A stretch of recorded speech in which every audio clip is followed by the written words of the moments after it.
So he weeps nexus here. So आज की story है डियाब्लो की, जो कि एंशिएंट पीरियड में एक काफी पावरफुल डार्क मैजिशियन था, जो कि इतना ज्यादा पावरफुल हो गया था जिसकी पावर को देखकर गॉड्स भी डरने लगे थे। और उसी डर के चलते 12 गॉड्स ने मिलकर उसको एक दिन सील कर दिया। मगर अब डियाब्लो वापस आ चुका है अपना रिवेंज लेने। सो अगर आपको रिइंकार्नेशन या ओपीएमसी वाली मानवा पसंद है तो आपको ये मानवा काफी ज्यादा पसंद आने वाली है। सो बिना और ज्यादा टाइम वेस्ट करे शुरू करते हैं आज के एपिसोड को। सो एपिसोड की स्टार्टिंग हम लोगों को दिखाया जाता है किंगडम ऑफ सेल्डम का एल्ड हाउस होल्ड, एंड हम लोग देखते हैं उसके अंदर कोई सोकर उठा होता है और उसको एक सपना बार बार सता रहा होता है। एंड वो बताता है कि उसका नाम जेमी वेल्टन है और वो किंगडम ऑफ सेल्डम के एल हाउस होल्ड का फर्स्ट बॉर्न चाइल्ड है और उनका सक्सेसर भी है। और वो बताता है कि वो अपनी पास्ट लाइफ में डियाब्लो नाम से जाना जाता था, जो कि दुनिया का स्ट्रॉन्गेस्ट डार्क मेज था जिससे गॉड्स तक डरते थे। इसी वजह से उन्होंने मिलकर इसको सील कर दिया। बट इसने भी बदला लेने का वादा किया था। बट एक बार मुझे एक डायमेंशन रिफ्ट दिखी और जब मैंने उससे आजाद होने की कोशिश की तो मैं यहाँ बॉर्न हो गया। और मेरे पेरेंट्स मुझे बहुत ज्यादा प्यार करते थे और देखते ही देखते 9 साल बीत गए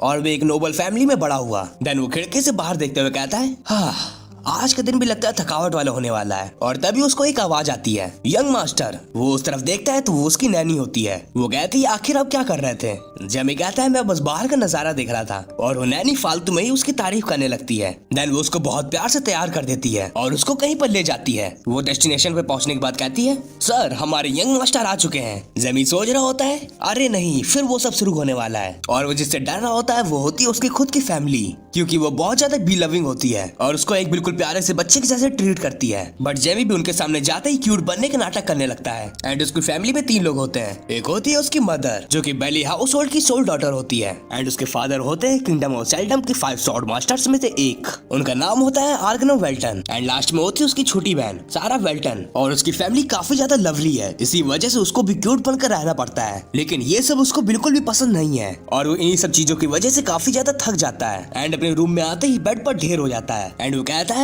ये तो अच्छी बात है कि मैं थोड़ा सा बड़ा हो गया हूँ, नहीं तो एक छोटे बच्चे की तरीके बोलने में और क्यूट बनने में मेरी हालत खराब हो जाती थी। वैसे मुझे ये घर पसंद भी है क्योंकि यहाँ पर हर तरीके की फैसिलिटीज है और हाँ एक बहुत बड़ी लाइब्रेरी भी है। और उसके पीछे एक छोटा सा मॉस्टर टाइप में कुछ आ जाता है। जेमी सोच रहा होता है, मेरी पावर्स अभी बहुत ज्यादा कम है, वैसे इससे भी बुरा कुछ हो सकता था, लेकिन मुझे कम से कम रिइंकार्नेटेड होके दूसरा चांस तो मिला। वो बेवकूफ 12 गॉड्स अभी भी जिंदा है और अभी भी उनका नेचर एक पैरासाइट जैसा है, क्योंकि वो अपने फॉलोअर्स पे फीड करते हैं। हालांकि अभी इस टाइम मेरी पावर इतनी भी कम नहीं है, क्योंकि इस एरा में डार्क मैजिक प्रैक्टिस नहीं किया जाता। टाइम पूरी तरह से मेरे ही साइड है और तुम 12 गॉड्स अपने सिंहासन पे मजे कर लो, सिर्फ और सिर्फ तब तक जब तक मैं अपनी फुल स्ट्रेंथ रीगेन नहीं कर लेता। बट तभी वहाँ पर नैनी आ जाती है, जिसको देखकर वो बहुत ज्यादा क्यूट बनने लगता है। बट ये सब उसको सिर्फ और सिर्फ मजबूरी में ही करना पड़ रहा होता है। देन वो अपनी मदर के पास स्टोरी सुनने चला जाता है। देन थोड़ी देर बाद स्टोरी खत्म हो जाती है। उसकी मॉम मुझसे पूछती है, आखिर तुम्हें स्टोरी कैसी लगी? जेमी कहता है, बहुत अच्छी लगी और मैं भी एक दिन ग्रेट मेज बनूंगा। उसकी मॉम कहती है, मुझे पता है कि तुम बिल्कुल बनोगे क्योंकि तुम काफी ज्यादा स्मार्ट हो। देन वो सरकास्टिक वे में कहती है, और वैसे भी तुम 3 मेज टीचर्स को तो हरा ही चुके हो, लेकिन तुम चिंता मत करो, फादर ने कहा है वो तुम्हारे लिए दुनिया में सबसे ज्यादा पावरफुल मेज ढूंढेंगे। देन जेमी वहाँ से जाने लगता है। उसकी मदर पूछती, तुम क्या लाइब्रेरी जा रहे हो? वो कहता है हाँ। देन तभी सीन चेंज होता है एंड हम लोग देखते हैं जेमी को, जो कि कहीं बैठकर बुक पढ़ रहा होता है। देन वो बुक को बंद कर देता है क्योंकि जो भी वो उसमें ढूंढ रहा होता है वो उसको मिला नहीं होता। उसको बिल्कुल नई मानव ब्रीदिंग टेक्निक के बारे में जानना था और उसको किसी भी बुक में कुछ भी नहीं मिल रहा होता। वो कहता है, लेकिन अब मुझे यहाँ से जाना चाहिए क्योंकि फिर से खाना खाने का टाइम आ चुका है। और वो वहाँ से जा ही रहा होता है, बट उसको रास्ते में कोई दिखता है और उस बंदे में से काफी भयंकर ऑरा निकल रहा होता है, जिसको देखकर जेमी समझ जाता है कि वो बहुत ज्यादा पावरफुल है। वो कम से कम रैंक 7 का तो मेज होगा ही, लेकिन वो इतना अंदर तक कैसे आ गया? क्या किसी ने उसको रोका नहीं? और या तो वो टेलीपोर्ट करके आया है और या तो कोई घुसपैठिया है जो कि हमारे यहाँ से कुछ चोरी करने आया है। वो उससे पूछता, आखिर तुम कौन हो? वो बंदा जेमी को देखता है एंड उसको जेमी के अंदर से काफी ऑरा निकलता हुआ दिख रहा होता है। वो कहता है, हाँ इंटरेस्टिंग, वैसे भी शेर का बेटा शेर ही होता है, ये तो एक्स्ट्रा ऑर्डिनरी है। जेमी सोच रहा होता है, अगर इस टाइम मेरे पास अपनी रियल पावर की हाफ पावर भी होती तो फिर भी मैं इस आदमी को अब तक घुटने मिला चुका होता, लेकिन मैं बस खड़ा ही नहीं रह सकता, मुझे इसको सबक सिखाना ही पड़ेगा। एंड वो बंदा भी जेमी को देखकर काफी ज्यादा हैरान होता है क्योंकि 9 साल के बच्चे के हिसाब से उसके अंदर काफी ज्यादा माना होता है। एंड वो बंदा कहता है, तो मुझे दिखाओ तुम कितने ज्यादा पावरफुल हो। डियाब्लो कहता है, आखिर तुम्हारा मेरे टेस्ट लेने की हिम्मत कैसे हुई? मैं हूँ डियाब्लो वॉलपिर, जिससे गॉड्स तक डरते हैं। एंड वो ये कहने के साथ ही उस पर अटैक कर देता है, बट उस अटैक से उस बंदे को कुछ भी नहीं होता, जिसको देखकर डियाब्लो हैरान होता है। एंड डियाब्लो की पावर को देखकर वो बंदा भी काफी ज्यादा इंप्रेस होता है वो सोच रहा होता है कि आखिरकार एक 9 साल का बच्चा इतना पावरफुल स्पेल कैसे कास्ट कर सकता है। देन वो डियाब्लो पे अटैक कर देता है एंड डियाब्लो भी उस बंदे की पावर से काफी ज्यादा इंप्रेस होता है एंड वो कहता है ये स्पेल तो काफी ज्यादा अच्छा है बट ये मुझे नुकसान नहीं पहुंचा सकता, मुझे तो इसमें रिएक्ट करने की भी जरूरत नहीं है। और इसी चीज को देखकर वो बंदा हैरान हो जाता है क्योंकि वो बंदा ये बात हजम नहीं कर पा रहा होता कि एक 9 साल के बच्चे को स्पेल्स के बारे में इतना ज्यादा जानकारी हो। बट तभी वहां पर जेमी का फादर आ जाता है जो कि उस स्पेल को काट देता है एंड वो जेमी से पूछता है क्या तुम ठीक हो। उसको देखकर डियाब्लो नाटक करने लगता है एंड काफी ज्यादा भोला बन जाता है जिस चीज को वो बंदा भी देख रहा होता है। देन डियाब्लो का फादर उस बंदे से कहता है मार्कस जो भी तुमने किया है वो तुम्हें एक्सप्लेन करना पड़ेगा। देन वो बंदा अचानक से हंसने लगता है और उसके फादर से मजाक करने लगता है। देन तभी सीन चेंज होता है एंड हम लोग देखते हैं मार्कस और आर्गनो बैठकर बात कर रहे होते हैं। आर्गनो कहता है जिस पर तुमने हमला किया था वो मेरा बेटा था। मार्कस कहता है हाँ मुझे पता है, जिसको सुनकर आर्गनो चिढ़ जाता है एंड कहता है क्या तुम्हें पता था वो मेरा बेटा है और उसके बाद भी तुमने ऐसा किया। मार्कस कहता है शांत हो जाओ शांत हो जाओ, पहले मेरी बात सुनो, मुझे ये बताओ तुम अपने बच्चे को कितना जानते हो। आर्गनो कहता है आखिर तुम्हारा मतलब क्या है। मार्कस कहता है तुम्हें क्या लगता है वो कितने आगे तक जाएगा। आर्गनो कहता है मैंने यही जानने के लिए तुम्हें यहाँ पर बुलाया था लेकिन तुमने उस पर अटैक कर दिया। मार्कस कहता है अगर ऐसी बात है तो तुम अपने बच्चे के बारे में ज्यादा कुछ नहीं जानते हो और हाँ मैं उसको अपना स्टूडेंट बनाने की तुम्हारी रिक्वेस्ट को रिजेक्ट करता हूँ। और हम लोगों को बताया जाता है मार्कस 8th रैंक का मेज है जो कि इस दुनिया का स्ट्रॉन्गेस्ट मेज है। आर्गनो सोच रहा होता है कि ये वर्ल्ड का स्ट्रॉन्गेस्ट मेज है तो आखिरकार ये मेरे बेटे को अपना स्टूडेंट क्यों नहीं बनाना चाहता, क्या मेरा बेटा उतना ज्यादा गिफ्टेड नहीं है जितना मैंने सोचा था। मार्कस उससे कहता है जैसा तुम सोच रहे हो वैसा बिल्कुल भी नहीं है। आर्गनो कहता है तो फिर बताओ तुम ऐसा क्यों कर रहे हो। मार्कस कहता है मैं उसको अपना स्टूडेंट इस वजह से नहीं बना रहा हूँ क्योंकि मैं उसको हैंडल नहीं कर सकता। तुम्हारे बेटे ने मेरे स्पेल के आर पार भी देख लिया, जिसको सुनकर आर्गनो हैरान हो जाता है एंड सोचता है ये तो इम्पॉसिबल है, मुझे पता था कि मेरा बेटा टैलेंटेड है लेकिन इतना ज्यादा। मार्कस कहता है तुम हैरान क्यों हो गए, मैंने बिल्कुल सही कहा है। जब मैंने उसके ऊपर स्पेल कास्ट किया था तो वो बहुत ज्यादा कॉन्फिडेंट था कि मेरे स्पेल से उसका कुछ भी नहीं होगा और तो और बस इतना ही नहीं। और अगर हम लोग ढंग से देखें तो तुम्हारा बेटा अभी भी राउंड 3 का एक मेज है, वो भी बिना किसी की हेल्प से। नहीं अगर हम लोग सही से कैलकुलेशन लगाए तो वो राउंड 4 का मेज है, वो एक प्रोडिजी है। बस इतना ही नहीं, मैंने उसके जैसा लड़का कभी नहीं देखा, उसे किसी भी टीचर की जरूरत नहीं है, बस तुम जितना भी कर सकते हो उसका सपोर्ट करते रहो ताकि वो एक कंप्लीट मेज बन सके। और अगर मैं उसका पोटेंशियल बताऊं तो 9th रैंक का मेज बन सकता है जिनका जिक्र सिर्फ और सिर्फ किस्से और कहानियों में था, जिसको सुनकर आर्गनो की सिट्टी पिट्टी गुल हो जाती है। वो ये सुनकर हैरान हो चुका होता है कि उसका बेटा एक 9th रैंक का लेजेंडरी मेज बन सकता है। तभी मार्कस वहाँ से उठता है एंड उससे माफी मांगता है क्योंकि उसने उसके बेटे के ऊपर अटैक किया था। देन वो वहाँ से टेलीपोर्ट हो जाता है। देन तभी सीन चेंज होता है एंड हम लोग देखते हैं डियाब्लो को जो कि अपने रूम में आया होता है एंड वो हमेशा की तरह काफी ज्यादा थका होता है। देन वो कहता है वो मेज तो काफी ज्यादा पावरफुल था क्योंकि उसने जो भी स्पेल यूज किया था उसको यूज करना कोई आम बात नहीं है। और उसको छोड़ो, उससे ज्यादा मैं इम्प्रेस हूँ अपने फादर से, उन्होंने उस अटैक को मक्खन की तरीके काट दिया। हाँ वैसे भी आखिर वो फादर ही किसके हैं, मेरे, तो उनसे मैं इतना तो एक्सपेक्ट कर ही सकता हूँ। और वो काफी खुश लग रहा होता है। तभी उसके पीछे से आवाज आती है क्या हुआ तुम इतने खुश क्यों हो। एंड वो आवाज होती है मार्कस की जो कि उसी के बेड में बैठा होता है, जिसको वहाँ पर देख के डियाब्लो चौंक जाता है। देन वो उसे पूछता है आखिर तुम यहाँ क्या कर रहे हो और तुम अंदर कैसे आए। मार्कस कहता है मैं तो बस टेलीपोर्ट होकर आया हूँ। डियाब्लो सोचता है मुझे पता था ये आम बुड्ढा नहीं है, लेकिन मुझे पता नहीं था कि ये इतनी आसानी से टेलीपोर्ट हो सकता है। मार्कस कहता है तुम अपने फादर के सामने तो काफी ज्यादा मासूम बन रहे थे लेकिन मेरे सामने आते ही तुम बिल्कुल चंट हो गए। डियाब्लो कहता है ऑब्वियसली क्योंकि फैमिली मेंबर्स और स्ट्रेंजर्स में फर्क होता है। देन मार्कस उसको एक बुक देता है एंड उससे कहता है तुम जो भी माना ब्रीदिंग टेक्निक यूज करते हो वो काफी ज्यादा पुरानी हो चुकी है, सो मैंने तुम्हें ये बुक दी है। इस बुक में माना ब्रीदिंग के बारे में सारे के सारे सीक्रेट्स हैं जो कि मैंने अपने हाथों से लिखे हैं और तुम पहले ऐसे बंदे हो जिसको मैं ये बुक पढ़ने को दे रहा हूँ। डियाब्लो उस बुक को ले लेता है एंड ध्यान से देखने लगता है। मार्कस कहता है मुझे तुमसे काफी ज्यादा उम्मीदें हैं, तो देखते हैं जब हम लोग दोबारा मिलेंगे तुम कितने ज्यादा पावरफुल हो चुके होगे। डियाब्लो कहता है तुम हैरान हो जाओगे, तो चलो इसकी बुक पढ़कर देखते हैं कि आखिर कितना शानदार मेज है। देन वो उसकी बुक को थोड़ी देर पढ़ने के बाद कहता है मुझे पता था कि ये बुक काफी ज्यादा अच्छी होने वाली है लेकिन मैं गलत निकला, ये तो सबसे अच्छी है, लेकिन इसमें जो भी कॉन्सेप्ट लिखे हैं वो काफी ज्यादा मुश्किल है क्योंकि इसके हिसाब से माना कि पार्टिकल्स को छोटे छोटे टुकड़ों में तोड़ना पड़ेगा और तो और इतने ज्यादा छोटे टुकड़ों में कि हमारी स्किन उनको आराम से अब्सॉर्ब कर सके। ये इतना ज्यादा मुश्किल है कि हर कोई इसको नहीं कर सकता और ऊपर से इसको अपनी ब्रीदिंग टेक्निक से रिप्लेस करना नियरली इम्पॉसिबल है। लेकिन मैं भी कोई आम इंसान नहीं, मैं हूँ डियाब्लो। उस बुड्ढे ने सच में बहुत अच्छा काम किया है, मैं इस बुक का पूरा नॉलेज चूस लूंगा, लेकिन सबसे पहले मुझे तुम्हारी मदद चाहिए। एंड वो अपने हाथ में एक मॉन्स्टर को समन करने लगता है एंड वो अपने पेट से कहता है माना को ब्रेक डाउन करो एंड डियाब्लो को ये कहते ही उसका पेट वही चीज करने लगता है। डियाब्लो कहता है उस बुड्ढे की बुक की टेक्निक में सिर्फ और सिर्फ एक बड़ी बाधा थी और वो थी माना कि पार्टिकल को बहुत छोटे छोटे टुकड़ों में तोड़ना एंड उसके लिए काफी ज्यादा प्रैक्टिस एंड अच्छा फॉर्म चाहिए। लेकिन मुझे इन सब चीजों की जरूरत है ही नहीं क्योंकि मेरे पास है ब्लैक, क्योंकि मेरे ब्लैक के साथ स्पिरिचुअल कॉन्ट्रैक्ट है, इसीलिए मेरे लिए माना को ब्रेक डाउन करने का काम वो करेगा। पहला ऑब्स्टिकल तो दूर हो गया एंड दूसरा ऑब्स्टिकल ये है अगर मेरे हार्ट में कोई भी माना ऑब्जॉर्ब करने की लिमिट होगी तो मैं सिंपली अपनी बाकी बॉडी पार्ट्स में भी माना स्टोर कर लूंगा, मुझे अब कोई नहीं रोक सकता। देन थोड़ा टाइम बीत जाता है एंड हम लोग देखते हैं डियाब्लो के रूम के बाहर उसकी नैनी खड़ी होती है क्योंकि वो डियाब्लो को देखकर काफी ज्यादा घबरा गई होती है, इसीलिए वो अपने साथ डियाब्लो के फादर को भी लाई होती है। डियाब्लो को देखकर उसका फादर भी हैरान हो जाता है एंड सोचता है मुझे पक्का पता है जरूर मार्कस ने जेमी को कुछ दिया होगा, लेकिन फिर भी उसका रातों रात माना इतना ज्यादा इंक्रीज हो गया, इतना तो मैं इमेजिन भी नहीं कर सकता कि मेरे लड़के में इतना ज्यादा पोटेंशियल है। आर्गनो नैनी से कहता है उसको बिल्कुल भी डिस्टर्ब मत करना। देन आर्गनो वहाँ से जाने लगता है एंड जाते जाते अपने बेटे के बारे में ही सोच रहा होता है और वो काफी ज्यादा खुश हो रहा होता है क्योंकि उसके बेटे में रैंक 9 का मेज बनने का पोटेंशियल है। फिर कुछ टाइम बीत जाता है एंड हम लोग देखते हैं डियाब्लो की आंखें खुलती हैं। वो कहता है मानो को ब्रेक डाउन करना पहले बहुत ज्यादा मुश्किल था लेकिन अब वो मेरे बाएं हाथ का खेल है, लेकिन अभी भी मेरी बॉडी की माना स्टोर करने की लिमिट रैंक 4 की है। तभी ब्लैक कुछ कहता है, डियाब्लो रिप्लाई करता है हाँ मुझे पता है लेकिन मैं अपने बॉडी को मॉडिफाई नहीं करना चाहता, लेकिन वैसे भी ये बॉडी काफी ज्यादा कमजोर रही है। देन वो थोड़ी देर तक ब्लैक से बात करता है। देन वो ब्लैक को इनविजिबल होने का इंस्ट्रक्शन देता है। वो कहता है मैं फादर से मिलने जा रहा हूँ और मैं नहीं चाहता वो तुम्हें देखें। देन ब्लैक ऐसा ही करता है। डियाब्लो कहता है बहुत बढ़िया, मुझे अपने सर्वेंट से यही उम्मीद थी। देन वो वहाँ से जाने लगता है और उसके अंदर से ब्लैक एनर्जी का ऑरा निकल रहा होता है और जैसे ही वो अपने फादर के पास पहुँचता है वो देखता है उनके पास एक बंदा भी बैठा होता है। वो बंदा कहता है आपके एरिया में पहले कोई भी तरीके का रिलीजन नहीं रहा है, मैं चाहता हूँ कि आपके लोग हमारे गॉड जेनेट में भरोसा रखें। आर्गनस कहता है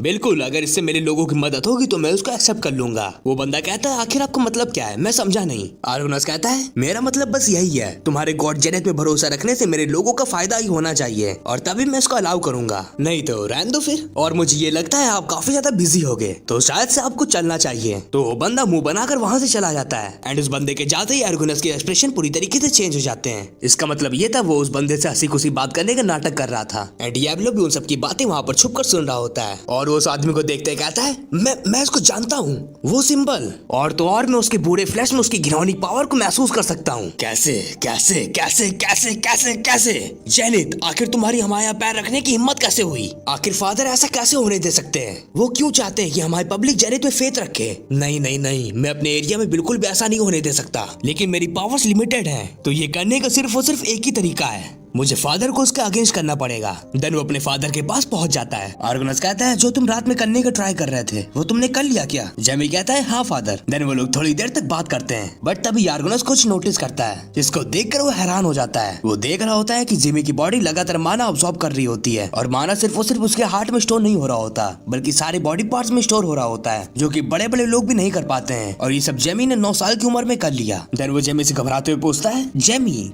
क्या तुमने सच में वो बुक को पूरा पढ़ लिया जो कि तुम्हें मार्कस ने दी थी? जेमी कहता है हाँ बिल्कुल, और बस इतना ही नहीं, मैंने तो उसमें कुछ गलतियां भी निकाली हैं, जिसको सुनकर वो चौंक जाता है। देन वो ब्लैक की तरफ इशारा करते हुए कहता है क्या वो एक क्रिएचर है जिसको कि तुमने समन किया है? जेमी कहता है क्या आपको ये दिख गया? वो सोचता है लेकिन कैसे, उसने तो इनविजिबिलिटी स्पेल का यूज किया था, आखिर फिर फादर ने उसको कैसे देख लिया? आर्गोनस कहता है वो तो बैट की तरह लग रहा है ना, आखिर वो कितना बड़ा है? जेमी कहता है हाँ मैंने उसको बैट के शेप में ही बनाया था और मैंने ये बात आपको नहीं बताई ताकि आप हैरान न हो जाओ। जिसको सुनकर आर्गोनस खुश हो जाता है और उसको अपने बेटे के ऊपर बहुत ज्यादा प्राउड हो रहा होता है। वो काफी देर तक उसकी बड़ाई करता रहता है जिसकी वजह से आर्गोनस का फिर से दिमाग खराब हो जाता है। देन तभी कुछ टाइम बीत जाता है एंड हम लोग देखते हैं डियाब्लो को और उसने कोई हुडी जैसी पहनी होती है जैसे कि वो चोरी छुपे कहीं जा रहा हो। तभी वो ब्लैक को बुलाता है और वहाँ पर ब्लैक आ जाता है और हम लोगों को ब्लैक का लुक भी चेंज लग रहा होता है। डियाब्लो ब्लैक से कहता है तो चलो, और ब्लैक उसको उड़ा के कहीं पे ले जाने लगता है। देन तभी सीन चेंज होता है एंड हम लोग देखते हैं 2 लोगों को जो कि बैठकर आपस में बहस कर रहे होते हैं और हम लोगों को पता चलता है वो लोग क्रिमिनल होते हैं। उनका लीडर उन लोगों से ह्यूमन ट्रैफिकिंग करवा रहा होता है बट अगर आर्गनो को ये सब पता चलेगा तो वो बहुत ज्यादा गुस्सा हो जाएगा और फ्रेनी की खैर नहीं, इसी वजह से वो लोग काफी ज्यादा डर भी रहे होते हैं और अगर वो अपने काम को छोड़ेंगे तो उनको गैंग वाले नहीं छोड़ेंगे और अगर वो लोग काम करते रहेंगे तो ऑब्वियसली आर्गोनो उनको खत्म कर देगा। इसी वजह से वो लोग काफी ज्यादा परेशान हो रहे होते हैं। तभी वहाँ पर डियाब्लो आ जाता है, जिसको देखकर वो लोग सतर्क हो जाते हैं। वो लोग उससे पूछते हैं आखिर तुम कौन हो? डियाब्लो कहता है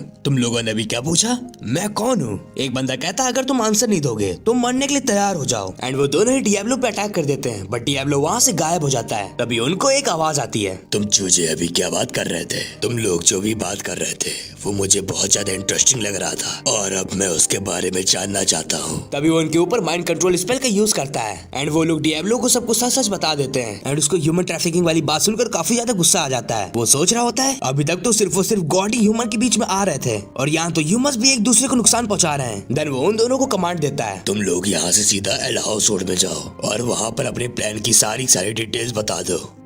देन वो लोग वहाँ से निकल जाते हैं एंड डियाब्लो भी वहाँ से निकलने वाला होता है, बट तभी वहाँ पर उनमें से एक बंदे की लाश आके गिरती है। एंड हम लोग देखते हैं वहाँ पर कुछ और बंदे भी आ रहे होते हैं और जो उनके टीम का लीडर होता है उसी ने इन लोगों को मारा होता है। डियाब्लो कहता है आखिर इसकी हिम्मत कैसे हुई मेरे लोगों पे हमला करने की। तभी वो अपने दोनों आदमियों की लाइफ को एक्सटेंड कर देता है। एंड वहाँ पर जो बुढ़ा होता है वो डियाब्लो को देखकर कहता है आखिर कौन हो तुम जिसको मरने का इतना शौक है। एंड वो अपने आदमियों से कह के डियाब्लो के मरे हुए लोगों को वापस घसीटने लगता है, जो कि डियाब्लो की स्पेल की वजह से जिंदा हो चुके होते हैं। एंड वो डियाब्लो के ऊपर एक अटैक कर देता है, जिसकी वजह से उसके सर में छेद हो जाता है। और वो यही नहीं रुका होता, वो लगातार डियाब्लो के ऊपर अटैक करता ही जाता है, जिसकी वजह से डियाब्लो अधमरा हो जाता है। एंड वो बुढ़ा कहता है बहुत बढ़िया, बिल्कुल ऐसे ही तड़पो, मुझे तुम्हारी आवाज सुननी है। एंड वो अपने हाथों में बहुत बड़ा सा अटैक बना लेता है। देन वो उस पर शूट भी कर देता है। तभी उसका साथी कहता है सर आपने फिन पर अटैक क्यों कर दिया? वो बुड्ढा कहता है आखिर तुम क्या बकवास कर रहे हो, मैंने उस लड़की पर अटैक किया था। तभी उसके पीछे से एक आवाज आती है, तुम्हारा खत्म हो गया क्या? वैसे तुमको अपने साथी को मारकर कैसा लग रहा है? वो बुड्ढा उसकी तरफ देख के सोचता है आखिर ये कैसा क्रिएचर है, ये मरा क्यों नहीं और उसकी बॉडी के आसपास ये ओमनियस ऑरा कैसे निकल रहा है? डोरोक कहता है तुम्हारे पास रैंक 3 में जितनी भी पावर नहीं है और तुम एक्टिंग तो ऐसे करते हो जैसे तुम बहुत पावरफुल हो। वो बुड्ढा उससे डर कर पीछे हटने लगता है। देन वो उस पे एक अटैक कर देता है, रैंक 3 एक्सप्लोजन स्पेल बस्ट, अब मरो बच्चे। बट तभी हम देखते हैं उसका अटैक पूरी तरह से गायब हो जाता है। एंड हम लोग देखते हैं डियाब्लो को, जो कि काइंड उस बंदे को कंट्रोल करने लगता है। एंड कहता है मुझे अपने से कमजोर बंदों के दिमाग से खेलने में बहुत मजा आती है। तभी वो बंदा अपने घुटनों पे आ जाता है। उसके लोग ये सब देख के चौंक जाते हैं, क्या उसने एक ही अटैक में से डाउन कर दिया, ये तो मॉन्स्टर है। एंड वो लोग वहाँ से भाग जाते हैं। तभी डियाब्लो उस बंदे पे कोई स्पेल का यूज करता है। देन वो उसका सर अपने हाथों से ऊपर उठाता है एंड कहता है मेरे प्यारे स्नोकर अब मेरे सवालों का जवाब दो। वो कहता है जी मास्टर, हमारे जो बॉस है वो छोटे बच्चों को किडनैप कर रहे हैं। डियाब्लो कहता है क्या बस इतना ही? फिर तो तुम्हें पेलना वेस्ट ऑफ टाइम हुआ। वो जो पहले के 2 बंदे थे उससे मैं डैड को नोटिफाई करवा दूंगा, तो फिर आखिर मैं इस वाले का क्या करूं? मैंने इसके दिमाग के साथ बस थोड़ा बहुत ही खेला है, लेकिन उसके बावजूद भी उसकी सोल पूरी तरीके से क्रश हो चुकी है। इसका मतलब है कि ये अपने आप से ही थोड़ी देर में मर जाएगा। एक रैंक 3 मेज का 100 काफी ज्यादा काम आएगा, लेकिन इसकी सोल की जो हालत है उसकी वजह से ये मेरे कुछ भी काम नहीं आने वाला। तब तो ऐसा लग रहा है कि मेरे पास कोई और चॉइस नहीं है। एक रैंक 3 मेज माना का एक बहुत बड़ा सोर्स होता है। खाने के लिए शुक्रिया। एंड वो ये कहने के साथ ही उसका सारा का सारा माना खा जाता है। देन वो पहले वाले 2 बंदों को देखता है और कहता है आखिर मुझे तुम दोनों के साथ क्या करना चाहिए? मैंने इनको जबरदस्ती माना देकर कुछ टाइम के लिए बचाया था, पर फिर भी ये थोड़े टाइम बाद मर ही जाएंगे एंड मैं इन्हें मरने नहीं देना चाहता क्योंकि मुझे और भी कुछ काम करवाने हैं। तभी वो ब्लैक को समन करता है एंड कहता है बहुत टाइम हो गया कि मैंने नेक्रोमेंसी का यूज नहीं किया। एंड बहुत लोगों को नेक्रोमेंसी का तो मतलब पता ही होगा, हाँ वही मरे हुए लोगों को ऐसा ज़ॉम्बी रिवाइव करना। डियाब्लो बताता है कि ये लॉज ऑफ नेचर के अगेंस्ट होता है, किसी के मरने के बाद उनको जिंदा करना और उनको उनकी मौत के बाद भी एक जिंदगी देना।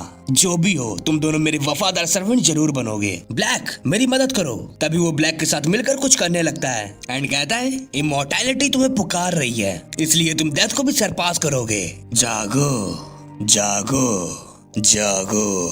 तभी वो लोग रिएनिमेट हो जाते हैं एंड उसके घुटनों में आ जाते हैं। डियाब्लो सोचता है कुछ अलग हुआ है, इन दोनों की बॉडी से अभी भी डार्क स्मोक क्यों निकल रहा है? हाँ ऐसा लग रहा है मैंने स्पेल कास्ट करने में कुछ गलती कर दी। ऐसे तो ये मेरे लिए किसी भी काम नहीं आएंगे। क्या मुझे इनको अनसमन कर लेना चाहिए? क्योंकि अगर इनके ऊपर ऐसे धुआं निकलता रहेगा तो ये लोग पब्लिक प्लेसेस में नहीं जा पाएंगे और इसी वजह से मैं इनसे अपना काम नहीं निकलवा पाऊंगा। तभी ब्लैक उनमें से एक के सिर पे बैठ जाता है एंड उसके आसपास का सारा स्मोक खा जाता है। डियाब्लो कहता है बहुत बढ़िया, मुझे पता नहीं तो तुम ये भी कर सकते हो, अब ये दोनों मेरे काम आ सकते हैं, तुमने अच्छा काम किया ब्लैक। एंड वो उन दोनों से कहता है उठो अब मैं तुम्हें तुम्हारा नाम दूंगा, तुम तुम्हारा नाम पहले जेंस था, तुम्हारा नाम अब हो गया है एजार्ड, एंड फिलिप का नया नाम होगा राइजा। हाँ, एजार्ड एंड राइजा, कितने बढ़िया नाम है। एजार्ड कहता है क्या तुम्ही ने हमें जिंदा किया है? डियाब्लो कहता है हाँ। एजार्ड जब डियाब्लो को देखता है तो उसकी पावर देखकर चौंक जाता है, क्योंकि डियाब्लो देखने में सिर्फ और सिर्फ 9 साल का बच्चा है, एंड इसके बावजूद उसके आसपास इतना ओमनियस ऑरा निकल रहा है। ये तो बिल्कुल वैसा ही है जैसे मैंने किताबों में पढ़ा था, एक इविल जिसको एग्जिस्ट नहीं करना चाहिए था। ये देखने में तो वो लग रहा है। डियाब्लो कहता है बताओ तुम्हें मैं क्या लगता हूँ, एक डीमन किंग या फिर कुछ और? तभी राइजा हिम्मत जुटाते हुए खड़ा हो जाता है एंड चिल्लाते हुए कहता है मुझे नहीं पता कि तुम डीमन किंग हो या और कोई, लेकिन हमारी आंखों में तुम एक इंसान तो बिल्कुल भी नहीं हो। जिसको देखकर डियाब्लो हैरान हो जाता है, क्योंकि ऐसा पहली बार हुआ है कि उसके सर्वेंट्स ने उसके सामने सर उठाने की हिम्मत की है। देन डियाब्लो अपनी उंगली से कुछ इशारा करता है, जिसकी वजह से राइजा जमीन में धंस जाता है और डर के मारे कांपने लगता है। डियाब्लो कहता है अगर आज के बाद तुमने मुझसे ऐसी बात करने की हिम्मत की तो तुम उसके बाद गलती दोहराने के लिए जिंदा ही नहीं बचोगे। राइजा कहता है ठीक ठीक सर, मैं समझ गया। डियाब्लो बताता है सोल का सबमिशन ऐसे ही होता है, फिर चाहे विक्टिम की मर्जी हो या ना हो, वो मेरे इशारों पे नाचेगा, क्योंकि यही नेचुरल लॉ है काले जादू का। एंड वो लोगों से कहता है अरे हाँ, मैं एक चीज तो भूल ही चुका था, मैं कोई डीमन किंग नहीं हूँ, मैं बस एक डार्क मेज हूँ जिसने की एक बार गॉड्स को मारने की कोशिश की थी और उसके बावजूद वो जिंदा है और अपना काम पूरा करके ही दम लेगा।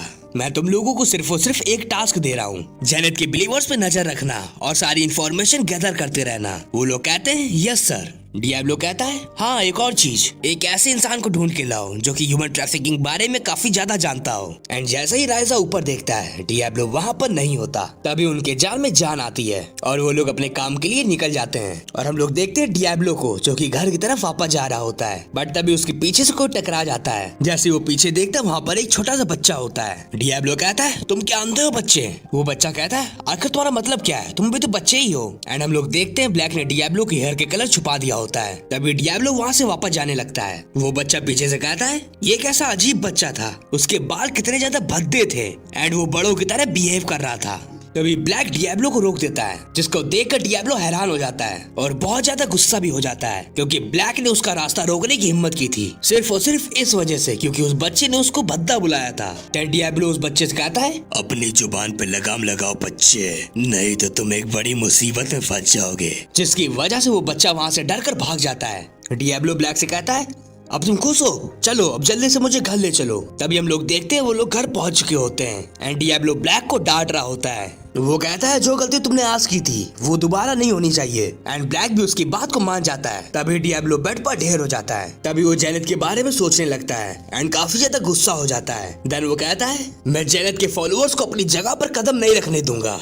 देन तभी सीन चेंज होता है, जहाँ पर हम लोग देखते हैं एजार्ड को जो कि अपने बेस पे जा चुका होता है एंड वो एक आदमी के सामने खड़ा होता है जो कि उसी का गैंग मेंबर होता है। वो उससे पूछता है आखिर बॉस कहाँ है? वो बंदा कहता है क्या आखिर तुम जिंदा कैसे हो?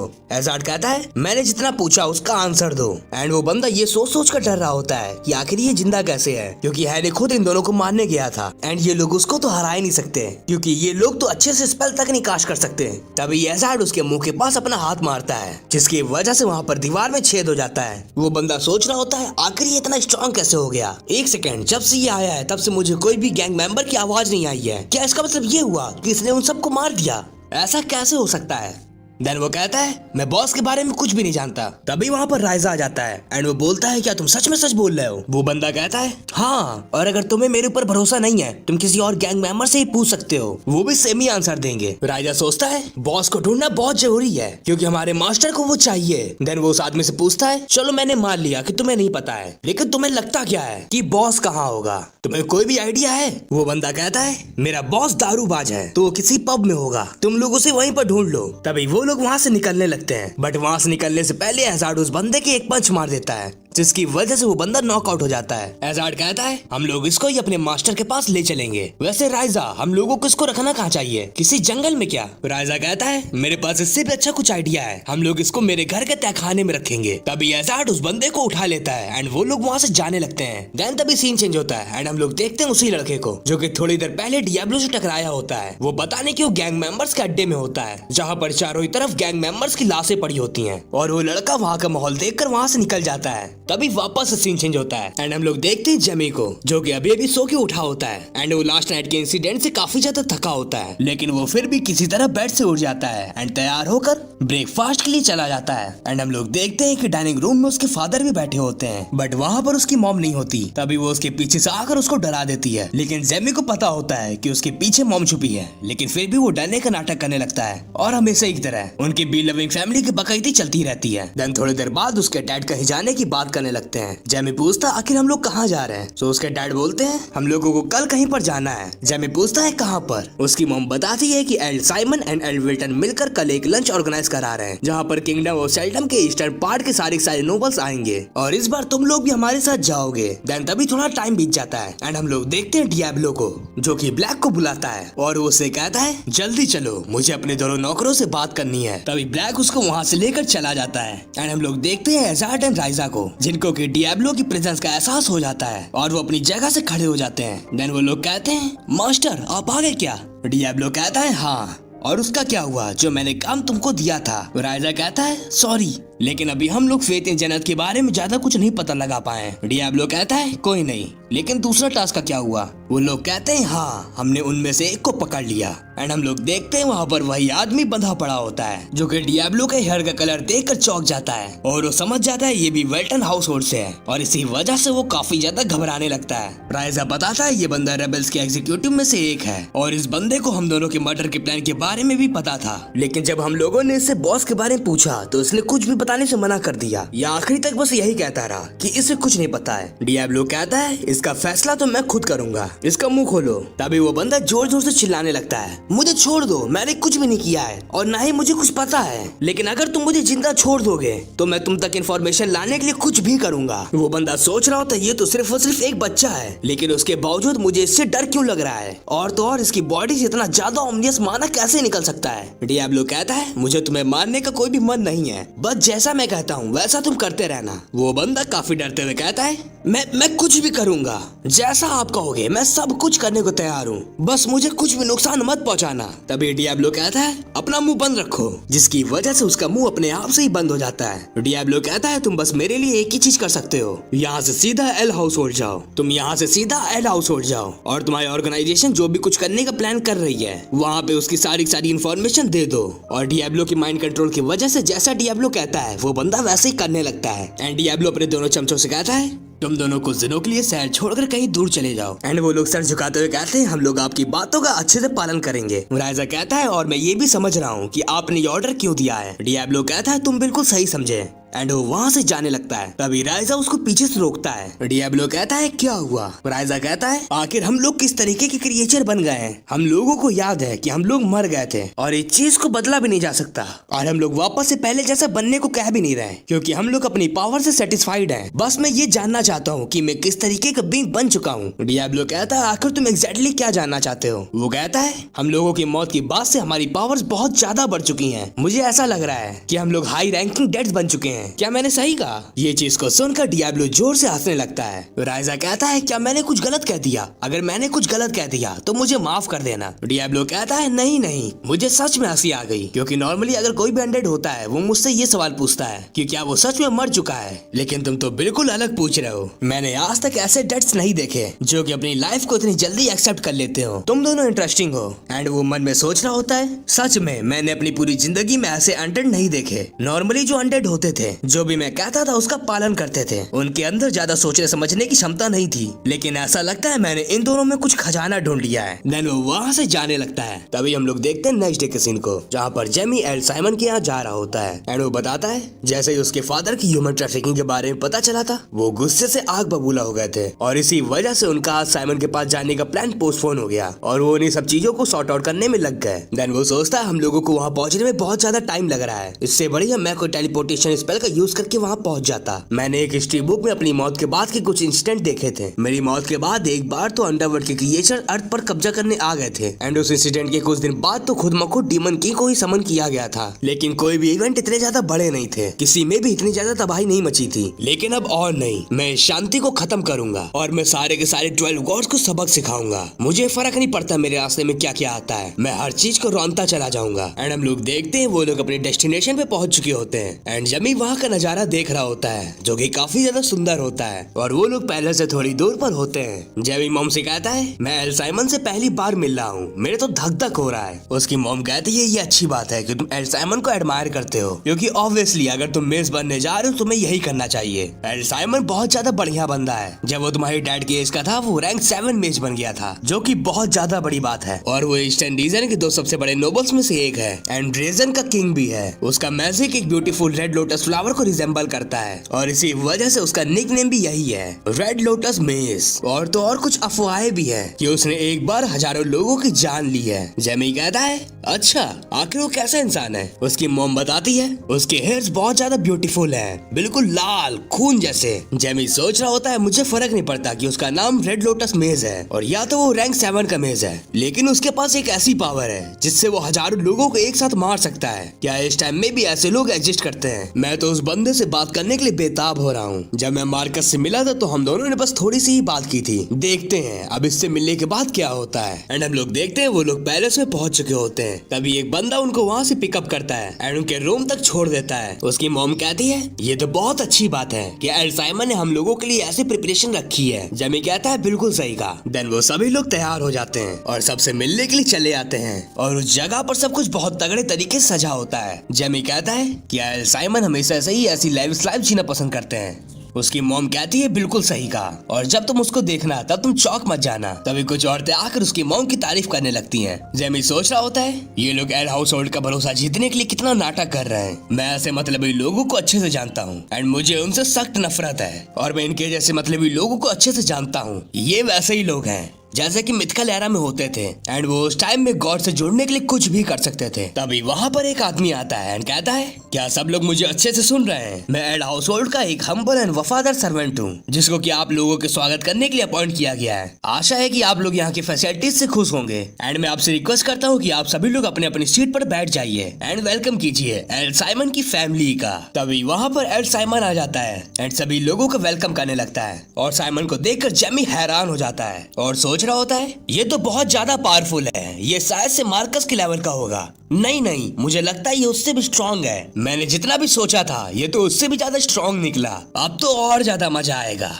तभी वहाँ पर साइमन आ जाता है एंड वो जिमी की मॉम से कहता है आप कैसी हैं? बहुत दिन हो गए हम लोगों के मिले हुए। वैसे एल वेल्टन कहीं नहीं दिख रहे, क्या वो नहीं आएंगे? वो कहती है नहीं ऐसी बात नहीं है, वो किसी जरूरी काम में फंस गए, इसी वजह से वो कल आएंगे। साइमन कहता है अच्छा वैसे क्या ये आपका बेटा है? वो कहती है हाँ ये है मेरा बेटा जेमी विल्टन और ये है मेरी बेटी सारा विल्टन। चलो तुम दोनों अपना इंट्रोडक्शन दो। देन वो दोनों ही अपना इंट्रोडक्शन देते हैं एंड साइमन जिमी को काफी ध्यान से देख रहा होता है। जिमी सोचता है ये तो मुझे सिर से लेके पैर तक निहार रहा है, तो फिर तो उसे कुछ ना कुछ इंटरेस्टिंग दिखाना ही पड़ेगा। और तभी जिमी अपनी थोड़ी सी पावर शो करता है जिसको देखकर साइमन मुस्कुराता है एंड कहता है तुम्हारा नाम जेमी है ना? जेमी कहता है बिल्कुल। साइमन कहता है तुम मुझसे बाद में मिलना, तब हम लोग अच्छे से बात करेंगे। जेमी कहता है बड़ी खुशी से और इसी के साथ साइमन वहाँ से चला जाता है। जेमी सोच रहा होता है जितना मैंने सोचा था ये तो उससे भी ज्यादा इंटरेस्टिंग निकला, इससे बात करने में तो और भी ज्यादा मजा आएगा। और हम लोग देखते हैं जैसे ही साइमन अपनी फैमिली के पास जाता है उसका बेटा उसे पूछता है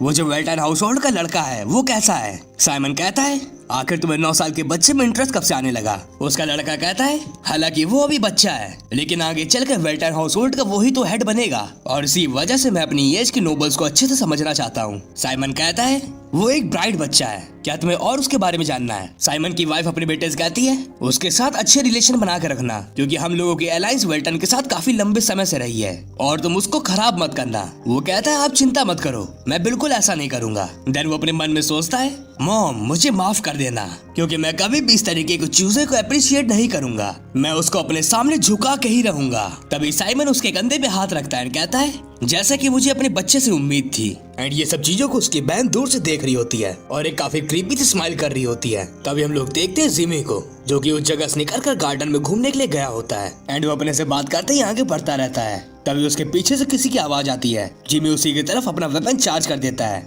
वो देखता है कि वो होती है एक बच्ची जिसको देखते ही वो अपना अटैक वापस ले लेता है। उसके अटैक को देखकर वो लड़की काफी जोर से डर जाती है और रोने लगती है। वो कहती है, आखिर तुम कैसे लड़के हो जो तुम लड़की पे हाथ उठा रहे हो? जिमी कहता है, वो तो अच्छा हुआ कि तुम्हारी वो अटैक कनेक्ट नहीं हुआ। तुम्हें इस बात की वजह से मेरे लिए थैंकफुल होना चाहिए। वैसे तुम हो कौन और तुम मेरा पीछा क्यों कर रही थी? आखिर तुम्हारा नाम क्या है? तभी वो लड़की नखरे दिखाने लगती है क्योंकि वो जेमी को सिंप समझ रही होती है, लेकिन उससे क्या पता कि हमारा जो जिमी है वो सिंप नहीं सिग्मा है। वो कहता है, जो भी तुम गेम खेलना चाहती हो मैं उसको खेलने के मूड में बिल्कुल भी नहीं हूँ। एंड वो ये कहने के साथ ही उस लड़की के पैर के पास अटैक कर देता है, जिसकी वजह से वो लड़की काफी ज्यादा डर जाती है। वो कहता है, ये एक रैंक 2 का स्पेल था, एयर बुलेट। अगर किसी भी इंसान के पास लो मैजिक रेजिस्टेंस होगा तो ये बुलेट उसकी बॉडी की आर पार भी जा सकती है, और एक छोटी सी बच्ची तो पक्का इसके लिए एक बेहतर एग्जाम्पल होगा। तो ये बताओ, क्या तुम अभी भी मेरे सवालों को जवाब नहीं देना चाहती हो? इन सब चीजों की वजह से वो लड़की काफी ज्यादा डर जाती है और रोने लगती है। वो कहती है, मेरा नाम ऐश है, ऐश बैलेट। जिमी कहता है, बैलेट? हाँ, तुम क्या विस्काउंट बैलेट की घर की हो? वो बताती है, हाँ, मैं बैलेट हाउस होल्ड की लड़की हूँ एंड मैं एक एलिमेंटलिस्ट भी हूँ। ये सुनकर जिमी हैरान हो जाता है एंड सोचता है, एलिमेंटलिस्ट तो काफी ज्यादा रेयर पाए जाते हैं, और तो और काफी सारे लोग बहुत मेहनत मशक्कत करने के बाद भी एलिमेंटलिस्ट नहीं बन पाते। और ये लड़की कह रही है कि एलिमेंटलिस्ट है, ऊपर से इतनी छोटी सी एज में। मैं इस लड़के के आसपास स्पिरिट ऑफ विंड को सेंस कर सकता हूँ। ऐश कहती है, तुमने मेरा नाम तो पूछ लिया लेकिन अपना नाम क्यों नहीं बता रहे? आखिर तुमने इतने पावरफुल स्पेल का मेरे ऊपर यूज किया है। जेमी बताता है, मैं हूँ जेमी वेल्टन, वेल्टन हाउस होल्ड का बेटा। तुमसे मिलकर मुझे अच्छा लगा। ऐश बैलेट, वैसे मैंने कुछ सुना है कि तुम्हारे फादर विस्काउंट बैलेट मेरे फादर के एक बहुत अच्छे सर्वेंट हैं। तभी हम लोग देखते हैं एल्फ वेल्टन को, जो कि एक गुंडे के सामने खड़ा होता है एंड उसने उस गुंडे को बंदी बनाया होता है। वो कह रहा होता है, तुम लोग थोड़ा बहुत प्रॉफिट कमा रहे थे जिससे कि मुझे कोई भी फर्क नहीं पड़ता, मैं बस तुम लोगों पे दया दिखा रहा था। लेकिन आखिर तुम्हारी मेरे साम्राज्य के अंदर ह्यूमन ट्रैफिकिंग करने की हिम्मत हुई कैसे? तुम लोगों ने ऐसा करके बसों बस अपनी मौत को बुलावा दिया है। अगर तुम लोग ऐसा ही चाहते हो तो मैं तुम्हें वो दूंगा जो तुम डिजर्व करते हो। एंड वो वहाँ से जाते हुए अपने लोगों से कहता है कि इसको कल फांसी में लटका देना। देन वो वहाँ से साइमन की ओर निकल जाता है एंड हम लोग देखते हैं जब उन गुंडों को फांसी दी जा रही होती है तो उनका बॉस भी थोड़ी दूर से उन लोगों को देख रहा होता है। देन वापस से सीन चेंज होता है एंड हम लोग देखते हैं जेमी को एंड ऐश उसका पीछा कर रही होती है। जेमी कहता है, आखिर तुम मेरा पीछा क्यों कर रही हो? तुम्हारे फादर मेरे फादर के नौकर हैं, लेकिन तुम मेरे पीछे पीछे क्यों आ रही हो? तभी ऐश रोते रोते उसका हाथ पकड़ लेती है एंड कहती है, क्योंकि मैं कभी भी अपनी एज के लड़के से नहीं मिली हूँ और मैं बस तुम्हारी दोस्त बनना चाहती हूँ। जिस चीज को सुनते ही जिमी के होश उड़ जाते हैं एंड थोड़ी देर सोचने के बाद वो वहाँ से निकलने लगता है एंड कहता है, तुम किसी और को ढूंढ लो, मैं तुम्हारा दोस्त नहीं बन सकता। जिसकी वजह से ऐश रोने लगती है। जेमी सोच रहा होता है, कितनी बेवकूफ बच्ची थी। दोस्त बनाना या दूसरों की केयर करना हम लोगों को अपने ऑब्जेक्टिव से दूर ले जाता है। मैंने बहुत टाइम पहले ही ये फीलिंग को त्याग दिया था। तभी उसके पीछे से उसको कोई पुकारता है एंड हम लोग देखते हैं वो होता है एड साइमन का बड़ा बेटा, और ऑब्वियसली उसके साथ 2 चमचे भी होते हैं। जेमी उससे पूछता है, आखिर तुम्हें क्या चाहिए, तुम यहाँ पर क्यों आए हो? जिसको सुनते ही उसके जो चमचे होते हैं वो उसकी काफी ज्यादा बड़ाई करने लगते हैं एंड जेमी पर चिल्लाने लगते हैं, जिसकी वजह से जेमी की बुद्धि सनक जाती है एंड वो कहता है, शांत हो जाओ। उसकी बात उन लोगों के कान में जाते ही वो दोनों अपने मुंह से कुछ भी नहीं बोल पा रहे होते हैं। वो जितना भी कोशिश करें बट उनके मुंह से कोई भी शब्द नहीं निकल रहा होता, जिसको देखते ही एल्फ की सांप सूख जाता है। वो कहता है, क्या तुमने इन लोगों पर साइलेंस स्पेल का यूज किया? जेमी कहता है, कम से कम तुम्हें इतना तो पता ही है, तुम एक बंदर होते हुए भी काफी ज्यादा इवॉल्व कर गए हो। इस चीज को सुनते ही एल्फ काफी ज्यादा गुस्सा हो जाता है। वो कहता है, मैं तुमसे बड़ा हूँ, आखिर तुम्हारी हिम्मत कैसे हुई मुझसे ऐसे बात करने की? जेमी कहता है, इससे फर्क नहीं पड़ता कि तुम बड़े हो या मैं छोटा हूँ, तुम्हारा काम क्या है वो बताओ, और अगर तुम ऐसा नहीं करते हो तो मैं तुम्हें भी चुप करवा दूंगा। एल्फ कहता है, मैं यहाँ पर तुमसे फाइट करने नहीं आया हूँ, मुझे बस तुमसे थोड़ी बात करनी थी। जेमी कहता है, मुझे सुनना ही नहीं है, जल्दी से यहाँ से दफा हो जाओ। एल्फ कहता है, तुमने सुना नहीं क्या कि वो दोनों क्या कह रहे थे? तुम्हें पता नहीं कि मैं कौन हूँ? जेमी कहता है, हाँ मुझे पता है, तुम एल्फ साइमन के बेटे हो। एल्फ कहता है, ये तो बड़ी अच्छी बात है कि तुम्हें सब चीज पता है, तो क्या हम लोग फॉर्मली कन्वर्सेशन नहीं कर सकते हैं? अगर हम लोग अभी से ही दोस्ती कर लें तो अपने टाइम के सबसे बड़े नोबल बन सकते हैं। तो क्या सोचते हो, क्या हम लोग दोस्त बन सकते हैं? जेमी कहता है, नहीं, मुझे तुम में और तुम्हारे गेम्स में कोई भी तरीके का इंटरेस्ट नहीं है। तुम्हारा अगर काम खत्म हो गया हो तो यहाँ से दफा हो। जिसकी वजह से एल्फ गुस्सा हो जाता है और एक मैजिक स्टिक निकाल कर जेमी के सामने तान देता है। उसके बिहेवियर में सडन चेंज देखकर जिमी पहले तो हैरान होता है, बट देन थोड़ी देर में वो स्माइल करने लगता है और कहता है ओह तो तुम हार मानकर अब लड़ाई पे उतर ही आए। एल्फ कहता है मैं ये नहीं करना चाहता था बट तुमने मुझे मजबूर कर दिया। जिमी कहता है तुम्हें ये सब करने की जरूरत नहीं थी, तुम्हें पता होना चाहिए कि अगर तुम ये सब करते हो तो तुम बहुत बड़ी मुसीबत में पड़ जाओगे। एल्फ कहता है तुम उसकी चिंता मत करो, जब तक मेरे पास ये है तब तक किसी को भी हमारी फाइट के बारे में बिल्कुल भी पता नहीं चलेगा। वो ये कहने के साथ ही अपने हाथ से एक आर्टिफैक्ट निकाल देता है एंड उसको कास्ट करके अपने आसपास एक क्यूब बना देता है। जिमी कहता है आर्टिफैक्ट ऑफ इल्यूजन हाँ? एल्फ कहता है तुम्हें इसके बारे में पता है? जो भी हो इससे कुछ भी फर्क नहीं पड़ता, वैसे भी तुम अपने घुटने मेरे आगे टेकने ही वाले हो। देन वो अपने चमचों को साइलेंस स्पेल से फ्री कर देता है। जिमी उसके आर्टिफैक्ट को देखते हुए कहता है इंटरेस्टिंग। एल्फ कहता है इंटरेस्टिंग से तुम्हारा क्या मतलब है, तुम कहीं सटिया तो नहीं गए हो? तभी जिमी एक स्पेल कास्ट करता है एफिलिक्शन, जिसकी वजह से उसके आसपास काफी सारा डार्क और आ जाता है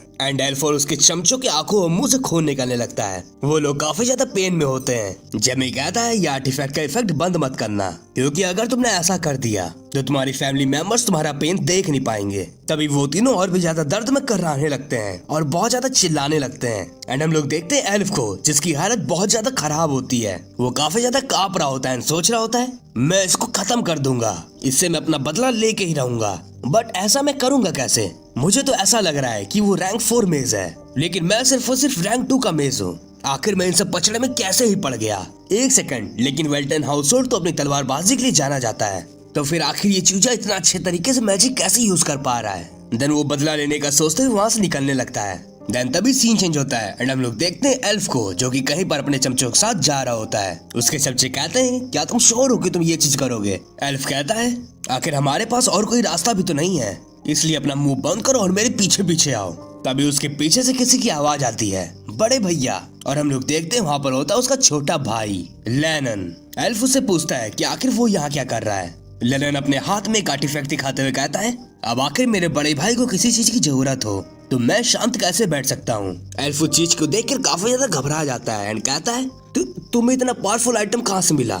लेनन कहता है आपको इससे फर्क नहीं पड़ना चाहिए, अब जल्दी से जाओ और उस चूजे को मजा चखा दो। एल्फ उसकी बात मान जाता है एंड उस आर्टिफैक्ट को ले लेता है। देन तभी सीन चेंज होता है एंड हम लोग देखते हैं एल वेल्टन को एंड वो भी यहाँ पर आ चुका होता है। एल साइमन उसका स्वागत कर रहा होता है। वो दोनों ही आपस में हाथ मिलाते हैं एंड एक दूसरे का हालचाल पूछते हैं। देन वो लोग बात करने के लिए अंदर चले जाते हैं। वेल्टन पूछता है कि लंच कैसा गया? साइमन कहता है जैसे हमेशा जाता है। बाय द वे मैंने तुम्हारे लड़के से बात की थी। वेल्टन पूछता है अच्छा ऐसी बात है, तुम्हें मेरा लड़का कैसा लगा? साइमन बताता है कि तुम्हारा लड़का बहुत ज्यादा टैलेंटेड है, इतना ज्यादा टैलेंटेड कि कोई इमेजिन तक नहीं कर सकता, जिसको देखकर वेल्टन खुश हो जाता है। साइमन कहता है मैं अपनी लाइफ में जितने भी लोगों से मिल चुका हूँ वो उन सब में से सबसे ज्यादा गिफ्टेड है। नहीं मैंने गलत कहा, वो पूरे मैनकाइंड के हिस्ट्री में सबसे ज्यादा गिफ्टेड है। वेल्टन कहता है मार्कस ने भी यही कहा था। साइमन पूछता है क्या मार्कस भी जिमी से मिल चुका है? वेल्टन बताता है हाँ, मैंने उसको अपने घर में बुलाया था ताकि वो जिमी को पढ़ा पाए एंड उसका टीचर बन पाए, बट मार्कस ने मेरी ये बात नहीं मानी, उसने जिमी के टीचर बनने से इनकार कर दिया। साइमन कहता है ऐसा तो होना ही था, क्योंकि तुम्हारा लड़का बहुत ज्यादा टैलेंटेड है, वो खुद ही अपना रास्ता चुन सकता है। और तो और मैं तो ये भी कह सकता हूँ कि वो रैंक 9 का मेज बन सकता है, जो कि सिर्फ और सिर्फ किस्से और कहानियों में होता था। साइमन कहता है मुझे तुमसे जलन होती है कि मेरे बेटे तुम्हारे बेटे जैसे गिफ्टेड क्यों नहीं है। मैं अपनी आंखों से देखना चाहता हूँ कि आखिर वो कितना ज्यादा पावरफुल बन सकता है। मैनकाइंड काफी ज्यादा वीक है, एल्फ, ड्रैगन्स, डीमंस वगैरह स्पीसीज हम लोगों से बहुत ज्यादा पावरफुल है। सिर्फ और सिर्फ तुम्हारे जैसे स्वॉर्ड मास्टर की वजह से ही इंसानियत में कुछ बैलेंस बना हुआ है। लेकिन सोचो क्या होगा जब हम लोगों के पास एक रैंक 9 मेज हो। हम लोगों के सामने ड्रैगन्स तक मुंह नहीं उठा पाएंगे, जो कि सबसे पावरफुल मैजिक क्रिएचर्स हैं। मैं तो बस यही चाहता हूँ कि इस पूरी दुनिया में इंसानियत का ही राज हो। और तुम्हें तो उस हिस्ट्री के बारे में मुझसे ज्यादा पता है, जो कि अब जबरदस्ती भुलाई जा चुकी है। देन वेल्टन वहाँ से निकलकर जिमी के रूम में आ जाता है। वो अपने बेटे को देखकर सोच रहा होता है तो क्या सच में ये इतना ज्यादा पावरफुल हो सकता है। देन वो थोड़ी देर तक अपने ही बेटे को देखने लगता है और मन में कुछ न कुछ सोचने लगता है। देन तभी सीन चेंज होता है एंड हम लोग देखते हैं हॉल को, जहाँ पर जिमी सोच रहा होता है कि आखिर मेरे फादर लास्ट नाइट को इतने ज्यादा डिप्रेस क्यों लग रहे थे। मैं उनके माइंड को पढ़ना चाहता हूँ, लेकिन जो भी मेरे पास अभी करंट पावर है उसके साथ मैं ऐसा कुछ भी नहीं कर सकता। तभी जिमी के पास ऐश आ जाती है। जिमी कहता है मैंने तुम्हें कल अच्छे से समझा दिया था कि मेरा पीछा करना बंद कर दो, बट वो उसकी बात नहीं मानती एंड अपने बहन को बुलाने लगती है। जिमी कहता है तुम्हें जो करना है करो, बस मैं यहाँ पर और नहीं रुकने वाला। ऐश कहती है तो इसमें प्रॉब्लम क्या है, हम लोग कम से कम एक दूसरे को इंट्रोड्यूस तो कर ही सकते हैं, वैसे भी हमारी फैमिली काफी ज्यादा क्लोज है। तभी उसके पीछे से आवाज आती है, ऐश जरा तमीज से बात करो, आखिर तुम एल हाउस होल्ड की यंग मास्टर से ऐसे कैसे बात कर सकती हो। एंड हम लोग देखते हैं वो होती है ऐश की बड़ी बहन रेबेका बेलेट। तभी जैसे ही जिमी उसको देखता है वो कहीं खो जाता है एंड वो कहता है जेन। वो बताता है कि पिछले जन्म में यही उसका प्यार थी, गॉड्स ने उसकी लाइफ को मुझसे छीन लिया था और सिर्फ इसी चीज ने मुझे अंदर तक हिला दिया और मेरी पर्सनैलिटी पूरी तरीके से बदल गई और आज वही लड़की एक बच्चे के रूप में मेरे सामने खड़ी है। तभी वहाँ पे एल्फ आ जाता है एंड कहता है, ओह तो मैंने तुम्हें ढूंढ लिया, तुमने मेरे साथ जो भी कुछ किया है उसकी तुम्हें कीमत चुकानी पड़ेगी, अब इसी समय मैं तुम्हें अपने घुटनों पे लाऊंगा, अब भुगतो। एंड वो ये कहने के साथ ही आर्टिफैक्ट का यूज कर देता है जिसकी वजह से एक इमेंस फ्लेम जिमी की तरफ बढ़ने लगती है, बट जिमी इतने पावरफुल स्पेल को चुटकी बचाते ही खत्म कर देता है और कहता है, मैंने तुम्हें मेरे बीच में आने से मना किया था। ये सब देखकर एल्फ पूरी तरीके से हैरान हो जाता है क्योंकि उसने जो भी स्पेल जिमी पे कास्ट किया था वो नॉर्मल स्पेल नहीं था, वो था रैंक 6 का स्पेल द फीनिक्स रैथ, जिसको कि उसके फादर साइमन ने खुद अपने हाथों से क्रिएट किया था। आखिरकार इसने इतने पावरफुल स्पेल को चुटकी बजाते ही खत्म कैसे कर दिया। एल्फ अभी भी सदमे में होता है, लेकिन हम लोग देखते हैं जिमी को जिसको कि बहुत ज्यादा गुस्सा आ रहा होता है एंड वो वापस से अपने डियाब्लो वाली पर्सनैलिटी में जाने लगता है। वो बहुत बेरहमी के साथ कहता है, अब मरो। उसके सिर्फ और सिर्फ एक ही स्पेल से एल्फ की पूरी बॉडी जमने लगती है। पहले कुछ देर तक तो एल्फ समझ नहीं पाता कि उसके साथ ये क्या हो रहा है, बट तभी उसको काफी जोर से दर्द होने लगता है और वो चिल्ला चिल्ला कर रोने लगता है। डियाब्लो लगातार उसी को ही घूर रहा होता है, जिसका मतलब ये है वो लगातार अपने स्पेल को कास्ट कर रहा होता है। तभी कोई हाथ उसकी आंखों को बंद कर देता है और उससे कहता है, बस बहुत हुआ, अब बस करो। एंड ये होता है जेमी का फादर। तभी जिमी भी उसके गोद में बेहोश हो जाता है। वेल्टन सोच रहा होता है, पहले तो मुझे लगा कि ये मेरी आंखों का धोखा है, लेकिन जब मैंने थोड़ा ध्यान से देखा तो मैं समझ गया कि ये स्पेल किसी को मारने के इंटेंशन से कास्ट किया गया है एंड अगर मैं अभी बीच में नहीं आता तो एल्फ की वहीं पर मौत हो जाती। जिमी को देखकर साइमन सोच रहा होता है, बहुत बढ़िया, हालांकि वो स्पेल इनकम्प्लीट था क्योंकि एल्फ उसको सही से कास्ट नहीं कर पाया और अगर वो स्पेल अच्छे से कास्ट हो चुका होता तो वो पूरे के पूरे हॉल को उड़ा सकता था, बट वेल्टन के बेटे ने इस स्पेल को तो पलक झपकते ही खत्म कर दिया। ऐसा तो सिर्फ और सिर्फ पोटेंशियल रैंक 9 में ही कर सकता है। ऐसा लगता है कि मुझे कोई मिल गया है जो कि मेरे लिए मेरे सपनों को पूरा करेगा। तभी एल्फ की मॉम एल्फ के पास पहुंच जाती है और अपने बेटे की खराब हालत देखकर काफी ज्यादा गुस्सा होने लगती है। वो कह रही होती है, उस लड़के ने हमारे प्यारे बेटे को हर्ट किया है, क्या आप कुछ भी नहीं करने वाले। तभी वहाँ पर जिमी की मॉम आ जाती है जो कि काफी ज्यादा गुस्से में होती है। वो कहती है, चलो अब सीधी सीधी बात करते हैं, तुम्हारे ही बेटे ने मेरे बेटे के ऊपर सबसे पहले हमला किया था और तो और बस इतना ही नहीं, उसने उसके ऊपर इतना पावरफुल स्पेल का यूज किया, सबने वो देखा, क्या आपकी आंखें बंद थी और बात और भी ज्यादा आगे बढ़ने लगती है। तभी वेल्टन उसके बीच में आ जाता है। वो अपनी वाइफ से कहता है, बस करो अब बहुत हुआ, लेकिन जिमी की मॉम काफी ज्यादा गुस्से में होती है। वो लगातार एल्फ की मॉम के ऊपर गुस्सा कर रही होती है। तभी उन दोनों के बीच में साइमन भी आ जाता है। उसकी वाइफ ये चीज देखकर काफी ज्यादा खुश होने लगती है। उसको लग रहा होता है कि वो उसका ही साइड लेगा, लेकिन होता तो बिल्कुल इसके उल्टा है। साइमन जिमी की मॉम से माफी मांगता है, जिसको कि सुनने के थोड़ी देर बाद उसकी मॉम वहाँ से जाने लगती है, लेकिन अभी भी उसका गुस्सा पूरी तरीके से खत्म नहीं हुआ होता। देन उन लोगों के निकलने के बाद साइमन सभी लोगों से माफी मांगता है, जिसकी वजह से पूरा हॉल खाली हो जाता है। तभी एल्फ की मॉम साइमन पे काफी ज्यादा गुस्सा हो जाती है एंड कहती है, एल्फ तुम्हारा ही बेटा है, लेकिन फिर भी तुम उसके लिए क्यों नहीं खड़े हुए। साइमन कहता है, चुप हो जाओ, और यहाँ पर बहुत सारे लोग हैं, हम लोग अंदर जाके बात करेंगे, इसलिए जल्दी से अंदर जाओ। और अंदर जाने के बाद भी उसकी वाइफ साइमन पे चिल्ला रही होती है, लेकिन साइमन उसको पूरी तरीके से इग्नोर कर रहा होता है। वो एल से पूछता है, आखिर तुमने ऐसा क्यों किया, और तो और ये मत कहना कि तुमने बस और बस ये सब मेरी अटेंशन पाने के लिए किया। लेकिन एल्फ कुछ भी जवाब नहीं दे रहा होता। साइमन कहता है, अपना मुंह खोलो, क्या तुम्हें पता भी है कि जो भी तुम जल्दबाजी में डिसीजन लेते हो उससे सभी लोगों पे गलत इम्पैक्ट पड़ता है, और ये सब चीजें हमारी किंगडम के लिए बिल्कुल भी फेवर में नहीं है। एल्फ काफी ज्यादा डरते हुए कहता है, मैंने इन सब चीजों के बारे में बिल्कुल भी नहीं सोचा, मैं बस उस चूजे को मजा चखाना चाहता था। साइमन उससे पूछता है, आखिर तुम्हें वो आर्टिफैक्ट किसने दिया? वही आर्टिफैक्ट जिसमें कि फीनिक्स रैथ थी। एल्फ अपने मुंह से अपने भाई का नाम नहीं बता पा रहा होता, वो काफी ज्यादा रो रहा होता है। साइमन कहता है, एल्फ तुम्हें पता है मैं कोई भी सवाल दोबारा नहीं पूछता, अब तुम्हारे पास सिर्फ और सिर्फ सिर्फ लास्ट चांस है, मुझे बताओ कि वो तुम्हें किसने दिया। एल्फ डर के मारे अपने भाई का नाम ले लेता है। तभी उसके भाई को वहाँ पर बुलाया जाता है, जिसकी वजह से लेनन वहाँ पर आ जाता है। वो इस बात से काफी ज्यादा गुस्सा होता है कि उसके भाई ने उसका नाम ले लिया, लेकिन वो फिर भी बहुत इनोसेंट सा चेहरा बना लेता है एंड कहता है, फादर क्या आपने मुझे बुलाया था? साइमन कहता है, सच सच बताओ, क्या वो तुम ही थे जिसने कि एल्फ को उसके हाथों में फीनिक्स डेथ का आर्टिफैक्ट दिया था? लेनन कहता है, आपने बिल्कुल सही कहा, वो मैंने ही दिया था। साइमन पूछता है, आखिर तुमने इतना खतरनाक आइटम उसको क्यों दिया? लेनन बहाना बनाते हुए कहता है, क्योंकि एल्फ मेरा भाई है और मैं उसको दुखी होता हुआ नहीं देख सकता था, इसी वजह से मैंने उसकी हेल्प करने के इंटेंशन से उसको वो दिया था। साइमन कहता है, नहीं नहीं नहीं, ये बात नहीं है, तुमने ये सब इस वजह से किया था क्योंकि तुम अपने बड़े भाई को कंट्रोल करना चाहते थे। जिसको सुनते ही लेनन चौंक जाता है। वो सोच रहा होता है, आखिरकार इनको कैसे पता चला? साइमन कहता है, तुम दोनों लोग हमेशा यही सोचते होगे कि मैं तुम दोनों पर ध्यान क्यों नहीं देता। मैं ऐसा इस वजह से नहीं करता क्योंकि हालांकि तुम लोग मेरे बेटे ही हो, लेकिन फिर भी तुम लोगों में वो टैलेंट नहीं है जो मैं अपने बेटों से चाहता था।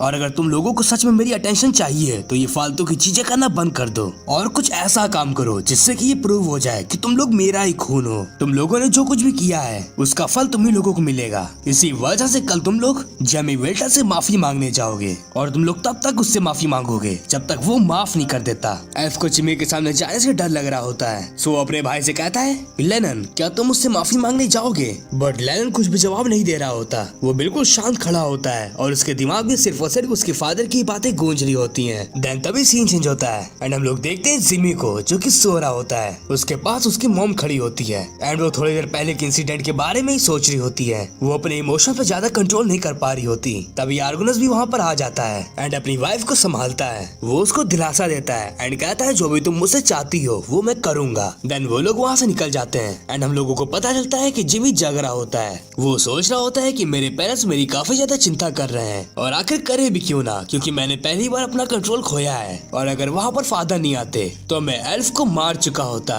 देन वो आंखें बंद करके जेन के बारे में सोचने लगता है। वो सोच रहा होता है, मुझे तो विश्वास ही नहीं हो रहा है कि वो भी मेरे साथ रिंकार्नेटेड हुई है, लेकिन मेरे सील हुए काफी साल बीत चुके हैं। सो मेन सवाल ये है, वो तब रिंकार्नेट क्यों नहीं हुई? वो बस और बस तभी रिंकार्नेट हुई है जब मैं रिंकार्नेट हुआ। क्या ये सब बस और बस किस्मत है या इन सभी चीजों को कोई कंट्रोल कर रहा है? बस मुझसे ये मत कहना कि इन सभी चीजों के पीछे वही 12 गॉड्स हैं। अरे यार, आखिर मैं ये सब सोच ही क्यों रहा हूँ? क्योंकि अगर वो गॉड्स को मेरी रिंकार्नेशन के बारे में पता होता तो वो लोग मुझे जिंदा नहीं छोड़ते और फिर से मुझे कैद करने के लिए यहाँ पर आ जाते। देन वो अपनी आंखें बंद कर लेता है और तभी सीन चेंज होता है और हम लोग देखते हैं एक आदमी को जो कि एक कबूतर के थ्रू किसी को मैसेज भेज रहा होता है एंड उस मैसेज में जिमी के बारे में लिखा होता है और वो बंदा उस कबूतर को उड़ा देता है। तभी कुछ टाइम बीत जाता है और हम लोग देखते हैं जिमी को जो कि गार्डन में टहल रहा होता है एंड वो जेन के बारे में ही सोच रहा होता है। तभी उसको कहीं से पानी की आवाज आती है जिसको सुनते ही वो चौकन्ना हो जाता है एंड जब वो उस आवाज का पीछा करता है वो देखता है वहाँ पर बैठी होती जेना।